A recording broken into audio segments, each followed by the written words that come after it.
नमस्कार दोस्तों, JP stenography YouTube channel पर आपका स्वागत है।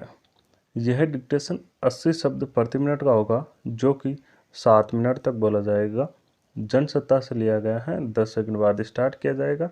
दोस्तों, अगर आप चैनल पर पहली बार आए हैं तो चैनल को सब्सक्राइब जरूर करें, साथ ही बेल आइकन भी ऑन कर दें ताकि आपको डेली नए नए शब्दों को डिक्टेशन और नोटिफिकेशन सबसे पहले मिलती रहे। Ready, start.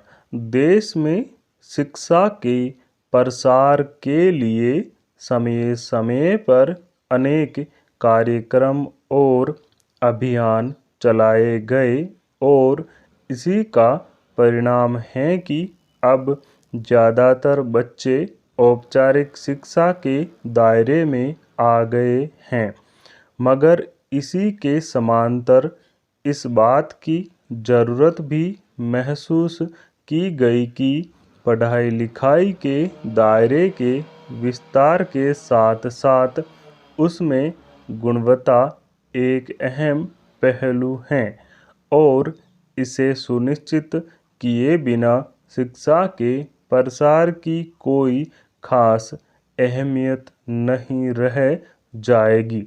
इसलिए खासकर स्कूली शिक्षा में गुणवत्ता की समय समय पर जांच के लिए कुछ मानक तय किए गए और उसके मुताबिक इस बात की पड़ताल की जाती है कि किस राज्य ने लक्ष्य तक पहुंचने के लिए कितनी मेहनत की।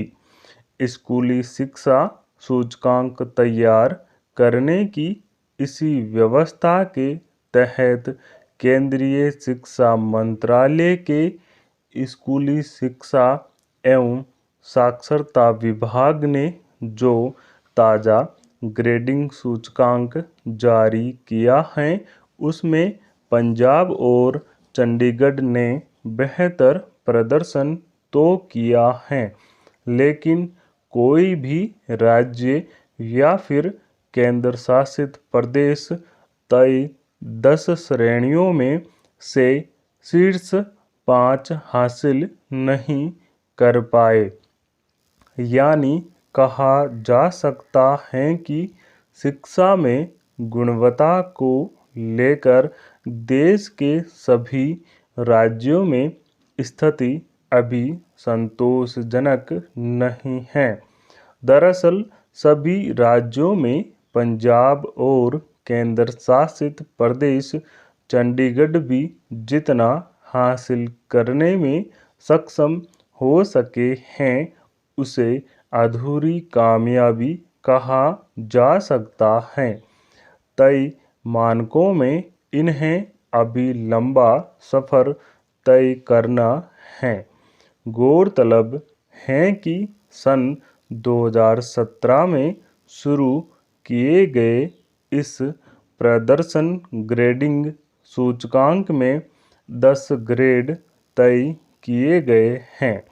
इसके आधार पर भारत के राज्यों और केंद्र शासित प्रदेशों की शिक्षा के क्षेत्र में प्रदर्शन की स्थिति का आकलन किया जाता है।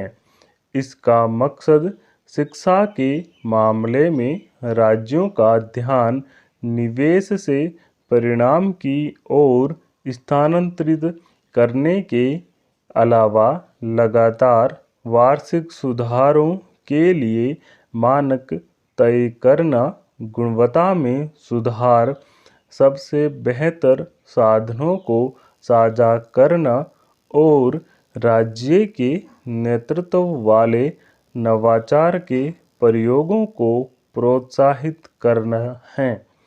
इसमें खास तौर पर यह सुनिश्चित करने की कोशिश की गई है कि इस संबंध में किए गए कार्यों का नतीजा क्या सामने आ रहा है और उसका प्रबंधन कैसे किया जा रहा है।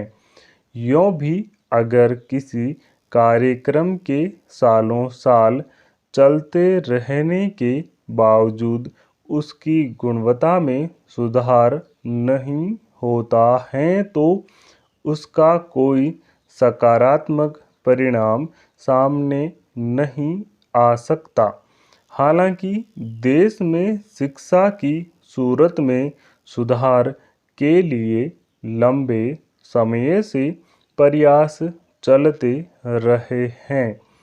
कई ठोस कार्यक्रम भी लागू किए गए, लेकिन हकीकत यह है कि सबसे बेहतर संसाधन वाले राज्यों में भी उम्मीद के अनुरूप नतीजे हासिल नहीं किए जा सके हैं। दरअसल किसी कार्यक्रम के संचालित करने के समांतर गुणवत्ता के स्तर पर लगातार बेहतरी लाना एक अनिवार्य कसौटी होनी चाहिए।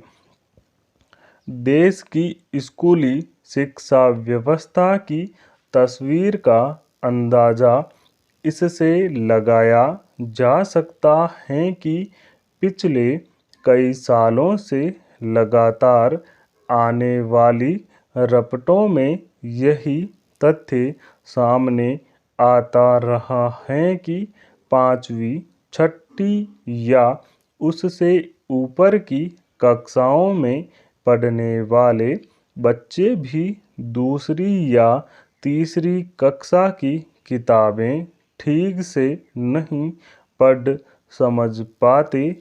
ज़रूरत इस बात की है कि निचली कक्षाओं के बच्चों के बीच सीखने की प्रक्रिया को ज़्यादा संगठित तरीके से संचालित किया जाए और उसमें नवाचार को बढ़ावा दिया जाए, ताकि शिक्षा में गुणवत्ता सुनिश्चित हो सके।